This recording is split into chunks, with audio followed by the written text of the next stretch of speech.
I bought a car worth $100,000 with some elderly man's money right after my husband's funeral, Julia exclaimed with a mix of exhaustion and elation. David, her eldest son, glanced approvingly at the contract Julia had brought. Whose money are you talking about? What on earth is going on?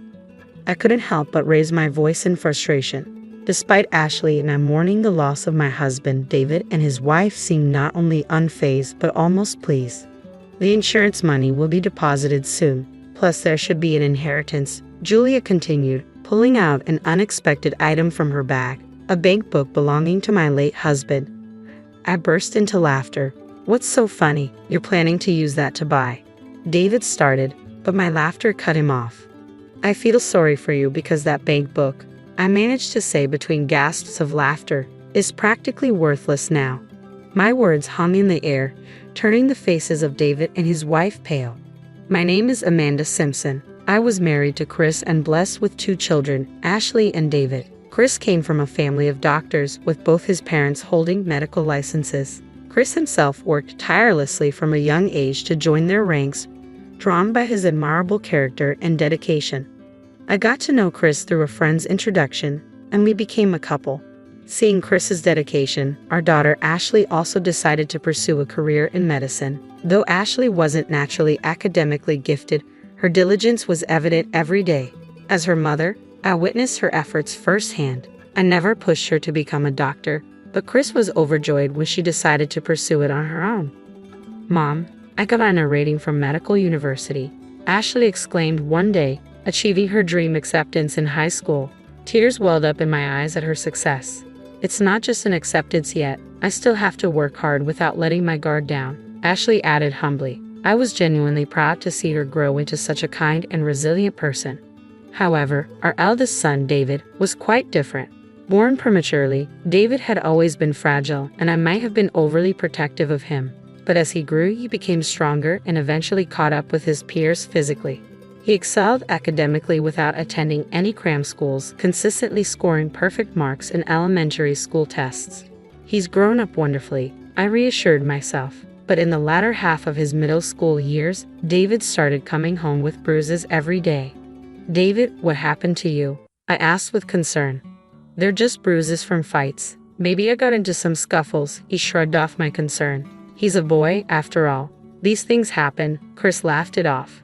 In hindsight, I should have listened to Chris and let things be, but my overprotective nature towards David made me anxious. I constantly questioned him about the fights and who hurt him, which only drove him away. You're so annoying. If you ask me one more time, I'll never speak to you again, David snapped at me one day. Despite Chris's advice, I kept pushing. With every bruise that healed, another would appear. All I could do was watch over him with worry. While David was academically talented, he spent most of his time fighting and eventually attended a local public high school.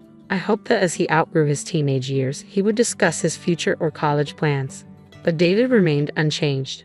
Hey, Mom, give me some money, David demanded one day with rude language. If you think acting like a delinquent makes you cool, you're gravely mistaken, Ashley chimed in, worried about her brother's behavior. Fearing for Ashley's safety, I quickly handed David a $50 note for lunch money. He clicked his tongue in annoyance and left, leaving Ashley glaring after him. How did it come to this? Did I spoil him too much? I wondered, troubled by David's behavior every day. I couldn't help but reflect and blame myself. While his classmates prepared for university entrance exams, David remained unchanged. Chris tried to talk to him multiple times out of concern, but David started hurling abusive words at Chris. He hasn't done anything that would involve the police. He's been picked up for being out late with friends more than once or twice, Chris defended David. In the end, David neither found a job nor decided on further studies and simply graduated from high school. David, what are you going to do? You can do well if you study. Isn't it better to go to college? I'm not saying you should become a doctor, but you should get a job, I pleaded with him. David wouldn't even meet my eyes. A year later, David, who had been jobless and staying at home, approached me. Hey, he began. I thought he might be asking for money again, but when I turned to look at him, David dropped a bombshell. I'm having a kid. I'm getting married. I was left speechless from the shock, but I'll start working. Can my wife and I live here? I still don't fully understand the situation. Let's discuss this with your father first, I managed to say.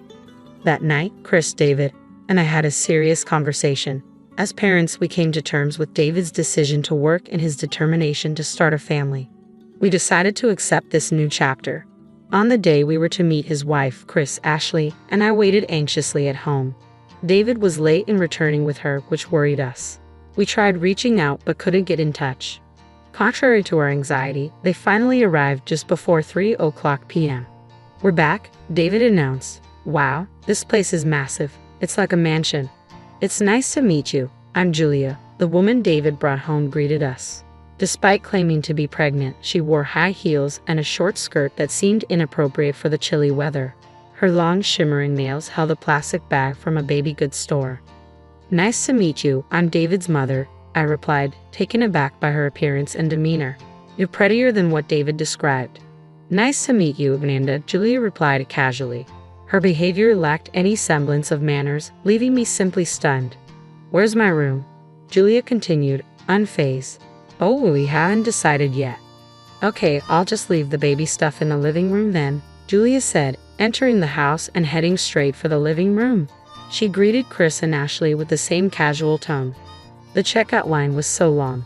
"Sorry for being late. You all waited, right?" Julia remarked casually, making herself at home.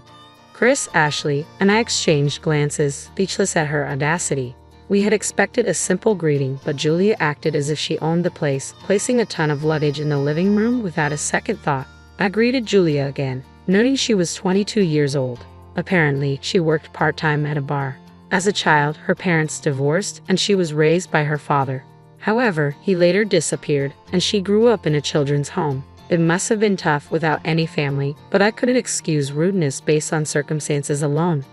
Ashley then engaged Julia in conversation about her pregnancy. "How many weeks pregnant are you now? I noticed earlier you're wearing high heels. Your belly doesn't seem to be showing yet, but it's risky," Ashley expressed concern. I felt relieved hearing Ashley's caring words. David chimed in on Julia's behalf. "I thought the same. Julia apparently only has heeled shoes. Buy her some, Mom."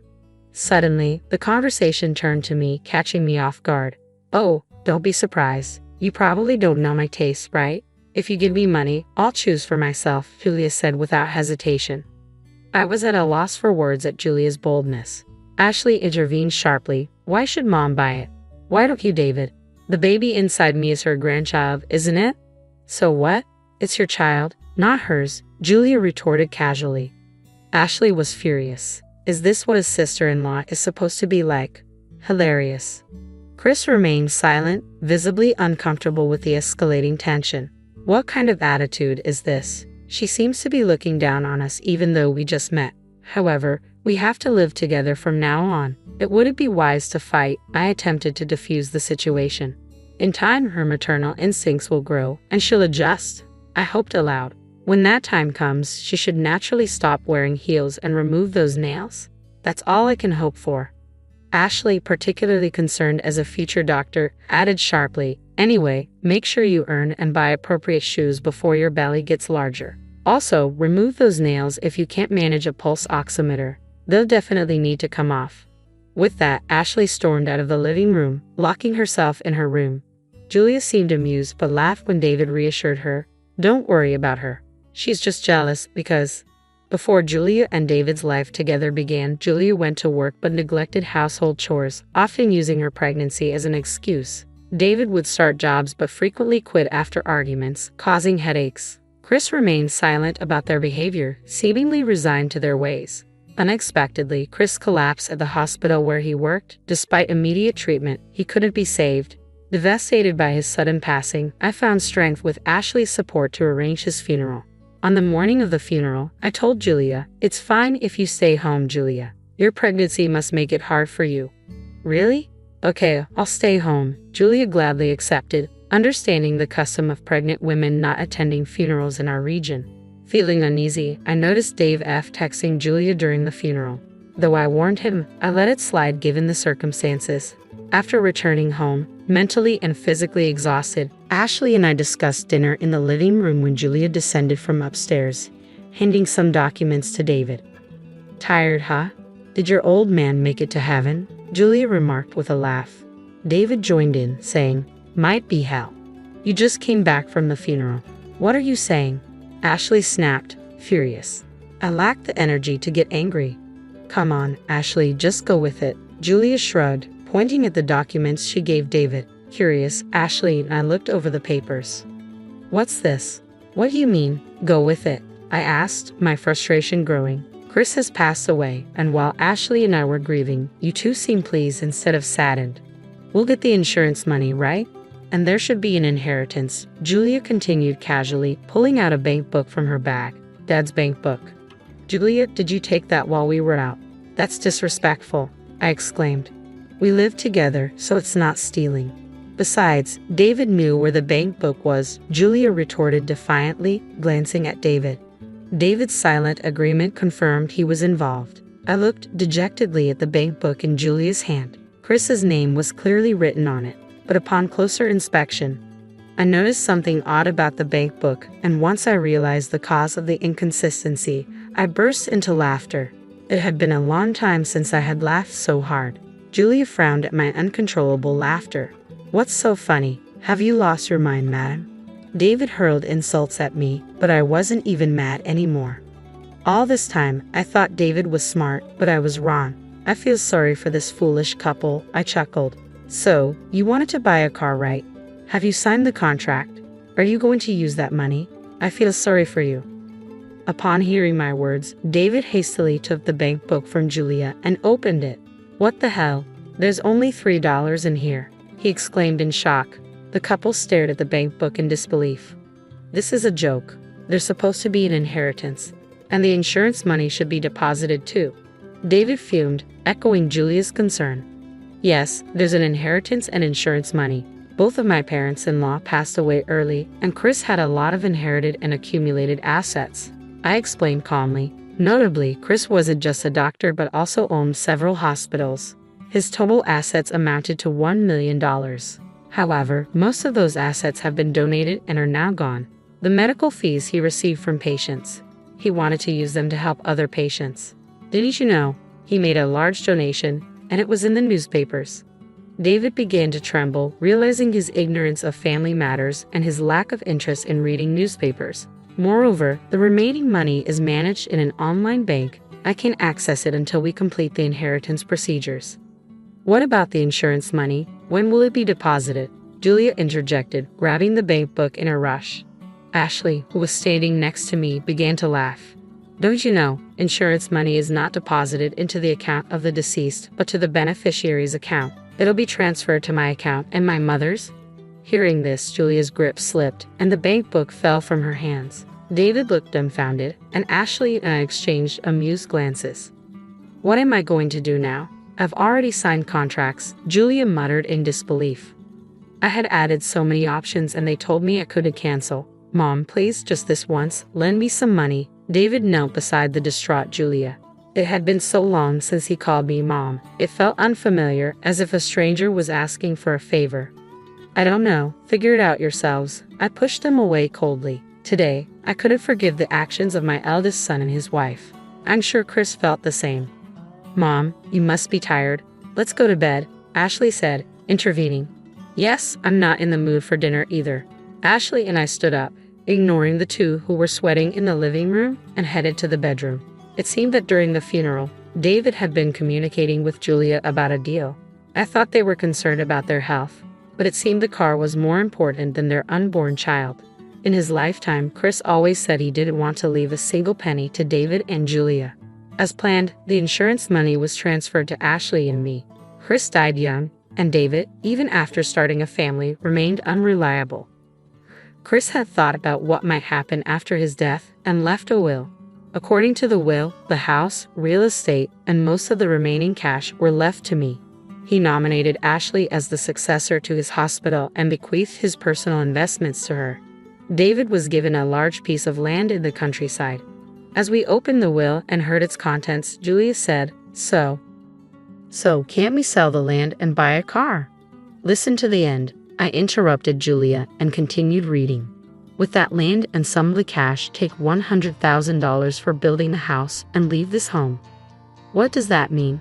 Julia exclaimed, confused.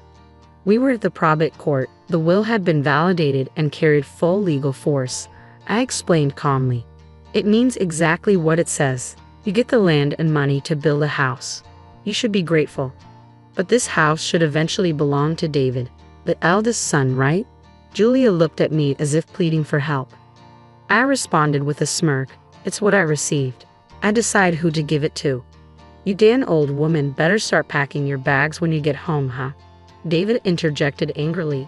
By the way, the land that Chris designated for David was about 30 miles away in the mountains. It was indeed vast but mostly untouched woodland. No matter how large the land is, if the construction cost is $100,000, the house built on it would probably be small, I remarked, knowing David and Julia, who likely had nothing, would make a fuss about the inheritance.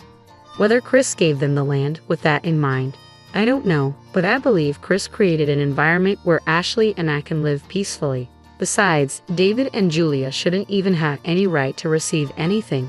They should be grateful for whatever they can get. A few days later, a grandchild was born. Julia's water broke in the middle of the night, and she was immediately taken to the hospital after making a call. However, due to her dropping blood pressure and the hospital being understaffed at night, Julia had to have an emergency C-section. Despite repeated warnings from Ashley to remove her nail extensions, Julia didn't listen. Apparently, the nurse possibly removed them. No, I just got these done 3 days ago. Don't take them off, Julia. Don't move, the amniotic fluid is gushing out, Ashley recounted later. This confrontation was more challenging than the surgery. I've never had fancy nails like young people do, but it seems like it was painful. Julia, saved along with her child, could no longer stand up to Ashley and quickly became docile. She may have been upset about the inheritance, but she was no longer acting superior to us. I hope she's grateful that we let her rest for the first month after childbirth, Mom. Ashley said, we were wrong. Can we live here? We don't need the land or the money, David pleaded, but both Ashley and I firmly denied him. Naturally, in such a state, there was no way they could afford a car. Reluctantly, David went to cancel the car purchase and was charged a penalty fee of $10,000, which he had to pay from the $100,000 set aside for construction. Whether they were reluctant to move to the countryside or not, they thought of selling the land and renting an apartment. Still, the rent was too high for David and Julie's salaries, and there were no buyers for the vast, mostly wooded land. They realized they had no choice but to build a house on it, as stated in the will. They desperately searched for a contractor who could build a house for $90,000, but it didn't seem to be going well. The baby is still young, so I'm only letting you stay here for now. You can leave whenever you want, okay? I told them sternly. David fell silent at my words. A week later, they found a construction company, but all they could afford was a small prefabricated hut. I don't expect Julia to keep it clean, so even a small house should be fine. I told the couple who were preparing to move. You'll need to decide on daycare. Until you're settled, I can take care of the baby. You both should become independent as parents first. You're taking our child, you monster. Julia snapped at me angrily. Even with just my earnings, it's impossible to support the two of them. Let's leave our baby here till things settle, David reasoned with Julia, who was furious. No way. I'll divorce you then, Julia threatened, but David calmly replied, even if you do, you still will have a home.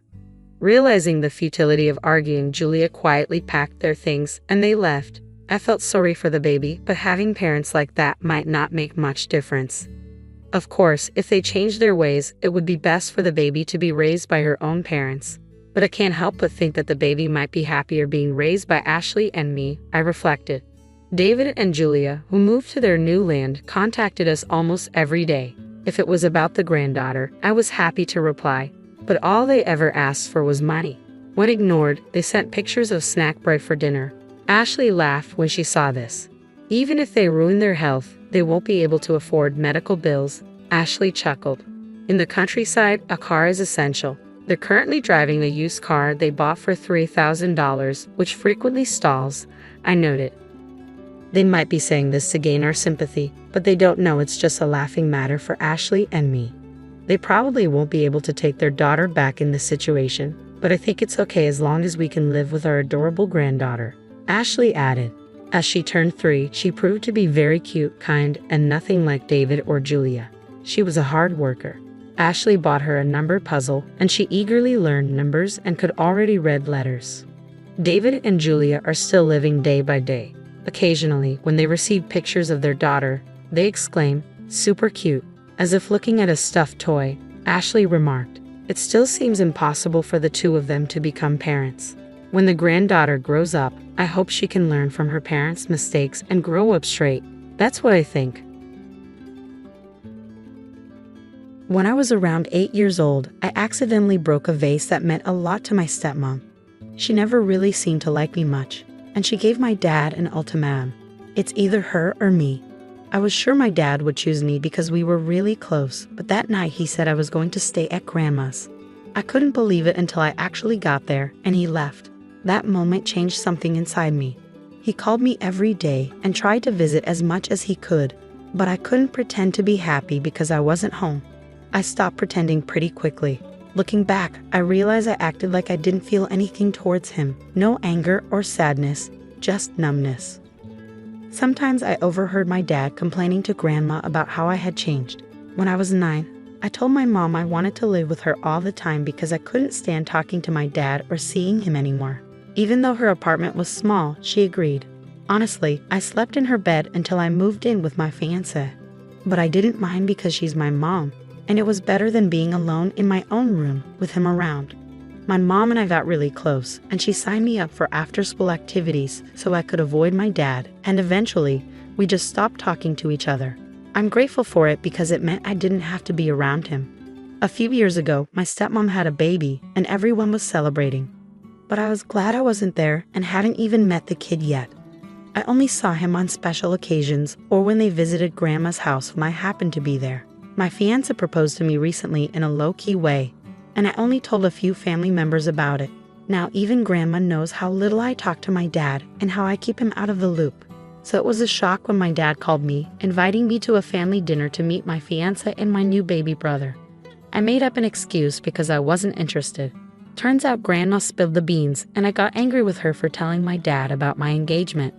Then my dad texted me, scolding me for taking my issues out on Grandma. I hate to admit it, but he was right about that. He sent me to Grandma's because he couldn't deal with me, and now he wants us to play happy family? Not happening. All I need to tell him is that my fiancé and I, congratulations by the way, have no interest in having dinner with a man who chose his wife over his own child because of a broken vase. And let's not even get started on how my stepmom got away with giving such an ultimatum in the first place. He's reaping what he sowed, no doubt about it. Speaking as a father myself, there's no way I'd ever prioritize a girlfriend over my own child, especially not for something as trivial as a vase. I'd probably burst out laughing if she ever tried to give me an ultimatum like that. It seems like both dad and stepmom are a match made in heaven, if you ask me.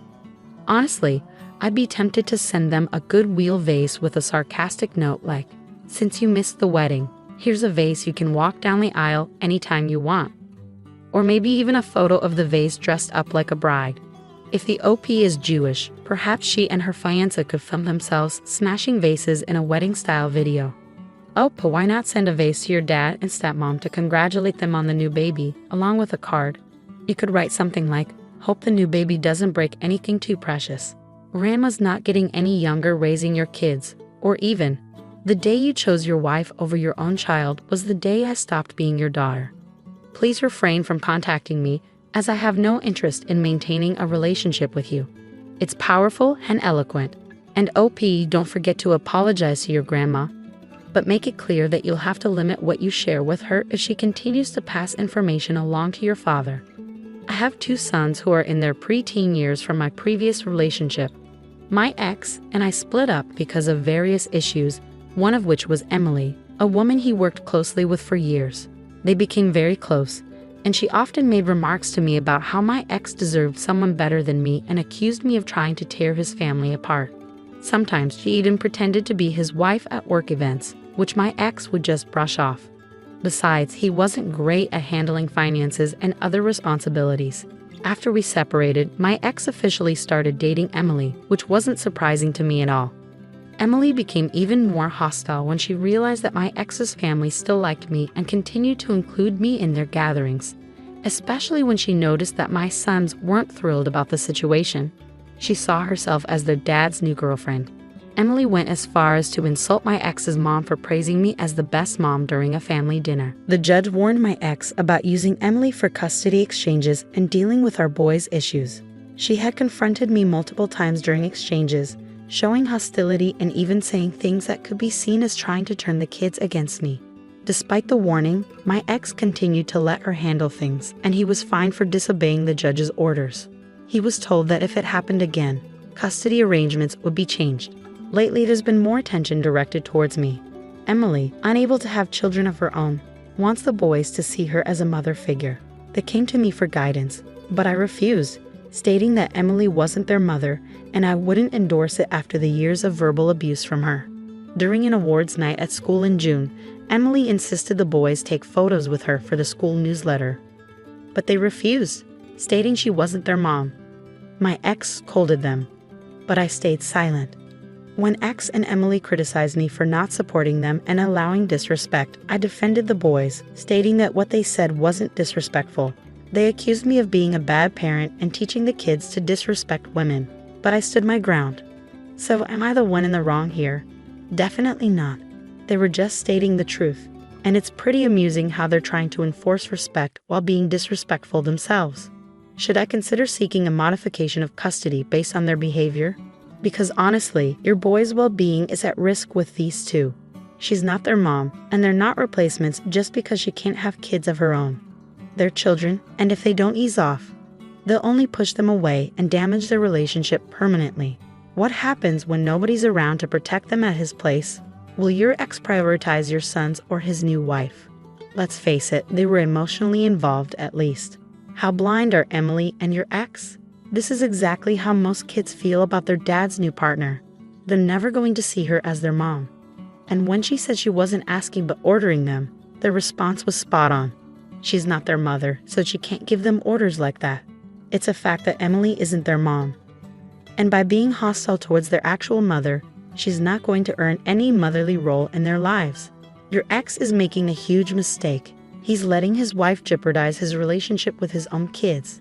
Someone needs to make him see that. Let him know that you'll only make parenting decisions together, and she won't be involved in any motherly capacity. If she wants kids, they can adopt, because she's not getting yours. Story 2. I'm a father of 2 daughters, Laura, who's 30, and Sarah, who's 19. They have a significant age gap of 10 years because my wife had fertility issues. Laura has achieved a PhD in psychology, and my wife and I couldn't be prouder of her accomplishments. However, Laura maintains very limited contact with us, largely due to her upbringing. I must confess that my wife and I were quite strict with her. When Laura was entering high school, she started to distance herself from us and often avoided spending time with the family. Eventually, we discovered from her counselor that Laura resented us for how we treated her when Sarah was born.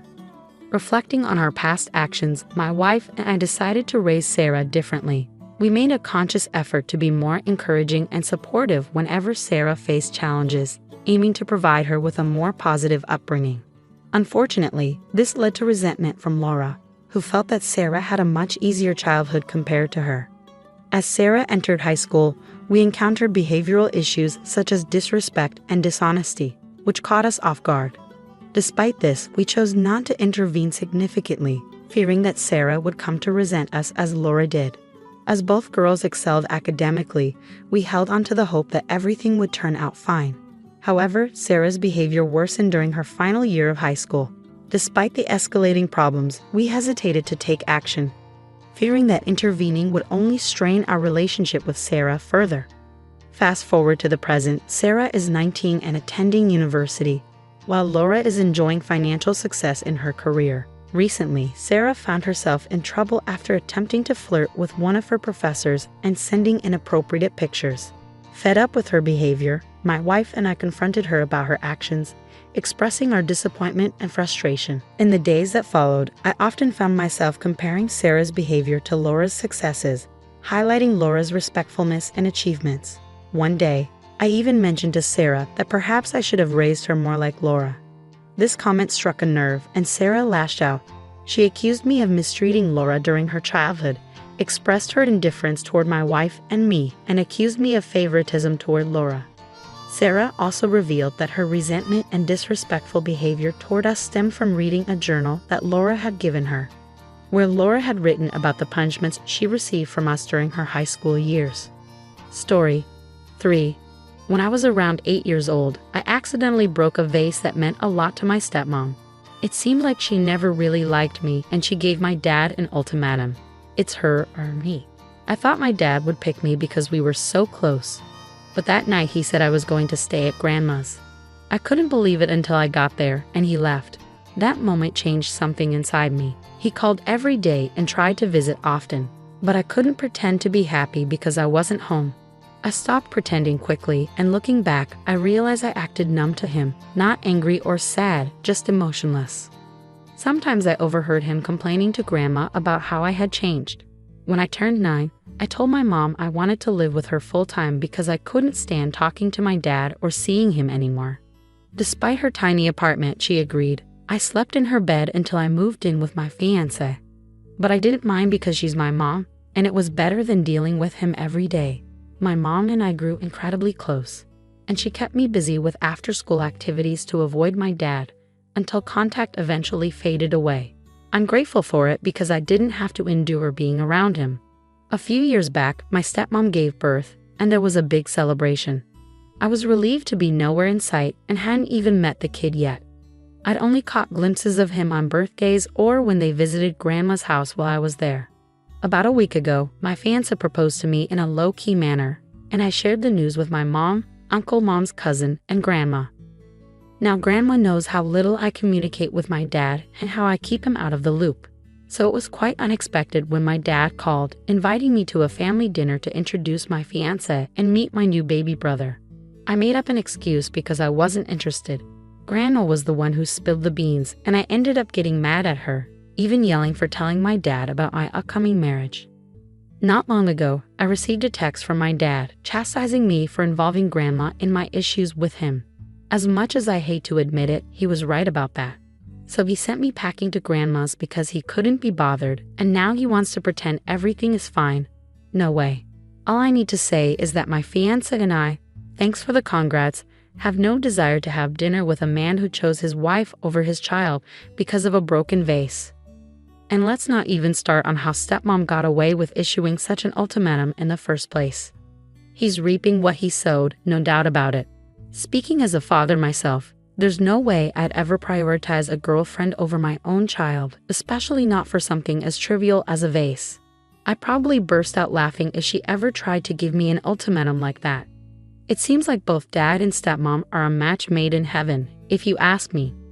Honestly, I'd be tempted to send them a goodwill vase with a sarcastic note like, "Since you missed the wedding, here's a vase you can walk down the aisle anytime you want." Or maybe even a photo of the vase dressed up like a bride. If the OP is Jewish, perhaps she and her fiancé could film themselves smashing vases in a wedding-style video. OP, why not send a vase to your dad and stepmom to congratulate them on the new baby, along with a card? You could write something like, "Hope the new baby doesn't break anything too precious. Grandma's not getting any younger raising your kids." Or even, "The day you chose your wife over your own child was the day I stopped being your daughter. Please refrain from contacting me as I have no interest in maintaining a relationship with you." It's powerful and eloquent. And OP, don't forget to apologize to your grandma, but make it clear that you'll have to limit what you share with her if she continues to pass information along to your father. I have 2 sons with my ex, both in their tween years. Our relationship ended due to various issues, one of which was Emily, a colleague my ex became close to. She often belittled me, claiming my ex deserved better and that I was trying to break up their family. On multiple occasions, she even pretended to be his wife at work events, which my ex found amusing. Additionally, he struggled with financial management and other responsibilities. After our breakup, he officially started dating Emily, which didn't surprise me. Emily's hostility escalated when she realized my ex's family still respected me and included me in gatherings, despite my boys not being entirely happy about her presence as their dad's new girlfriend. She even insulted my ex's mom for praising me as the best mom during a family dinner. The situation worsened when the judge warned my ex about using Emily to handle custody exchanges and issues. Emily had confronted me several times in front of our children. showing hostility and making remarks that could be seen as attempting to alienate me as a parent. Despite the judge's warning, my ex continued this behavior, leading to fines for violating court orders. He was warned that if it happened again, custody arrangements would be revised. Lately, there's been a rise in tension directed toward me. Emily, unable to have children, desires the boys to see her as a mother figure. They sought my assistance, but I declined, asserting that Emily isn't their mother, and I won't encourage them to view her as such after the years of verbal abuse from her. During an award ceremony at school in June, the boys were asked by Emily to join her in photos for the school newsletter. They declined, stating she wasn't their mom, so she couldn't make such requests. Despite their refusal, my ex reprimanded the boys, while I remained silent. When confronted about not supporting them, I defended the boys, explaining that their response wasn't disrespectful. However, my ex and Emily insisted I should have intervened and not allowed such perceived disrespect. They accused me of being a bad parent, claiming I shouldn't have allowed the boys to act that way, and accused me of teaching them to disrespect women. So here I am, wondering if I'm the one at fault. No, you're not. They simply stated the truth. It's also quite amusing how they're insistent on avoiding disrespect. But does this behavior warrant revisiting custody arrangements in your favor? Frankly, the mental well-being of your boys is at stake with these two. She isn't their mother, and are not substitutes because she has fertility issues. They're just kids, and if they don't back off, they'll only alienate them and damage their relationship irreparably. What happens behind closed doors at his place when no one's there to protect them? Would your ex prioritize your sons or his new wife? Let's not ignore the emotional affair they had, at the very least. How blind can Emily and your ex be? This is precisely how most kids feel about their dad's new partner, and they're unlikely to accept her as their mom. As for her assertion that she wasn't asking, in essence, she was commanding them, their response was appropriate. She's not their mother, so she can't dictate to them that way. Emily isn't their mother. That's a fact. By being hostile to their mother, she won't play a maternal role in their lives. Your ex is making a mistake. He's allowing his wife to jeopardize his relationship with his own kids. You need to make that clear to him. Tell him that you'll only make parental decisions with him, and none will involve her as a mother. If she wants kids, they better adopt because she's not getting yours. Story 4. I'm a 55-year-old father with 2 daughters, Laura, age 30, and Sarah, age 19. There's a significant 10-year age gap between them due to my wife's fertility issues, which is important to note. Laura has achieved a PhD in psychology, and my wife and I couldn't be prouder of her accomplishments. However, Laura maintains minimal contact with us, largely due to her upbringing. I must confess that my wife and I were particularly strict with Laura. As she entered high school, she began to distance herself from us, often refusing to spend time with the family. It wasn't long before we discovered through her counselor that Laura harbored resentment towards us for how we treated her when Sarah was born. Reflecting on our past mistakes, my wife and I made a conscious decision to raise Sarah differently. We aimed to provide her with encouragement and support, unlike the treatment Laura received. Despite our efforts, Sarah's teenage years were not without challenges. Issues such as disrespect and dishonesty arose during her high school years, leaving us perplexed as to their origins. Nevertheless, we tolerated her behavior, fearing that intervening would only result in her resenting us, similar to Laura. Both Laura and Sarah excelled academically, leading us to believe that we were on the right track. However, Sarah's behavior deteriorated during her final year of high school, yet we hesitated to take action, fearing that she would come to despise us as Laura did. Fast forward to the present, Sarah is 19 years old and attending university, while Laura enjoys financial success in her career. Recently, Sarah found herself in trouble after attempting to flirt with one of her professors and sending him inappropriate pictures. Fed up with her behavior, my wife and I decided it was time to confront her. We expressed our disappointment and frustration, raising our voices in the process. In the days that followed, I frequently reminded Sarah of Laura's accomplishments and exemplary behavior. At one point, I even suggested that I should have raised her in the same manner as Laura. This comment sparked a strong reaction from Sarah. She lashed out, accusing me of mistreating Laura during her childhood and showing favoritism towards her. She expressed her disregard for my wife and me, claiming that my remarks had deeply hurt her. Additionally, she confessed that she had been acting rudely towards us after reading a journal that Laura had written during high school. In the journal, Laura detailed how we used to discipline her, which evidently affected Sarah's perception of our parenting.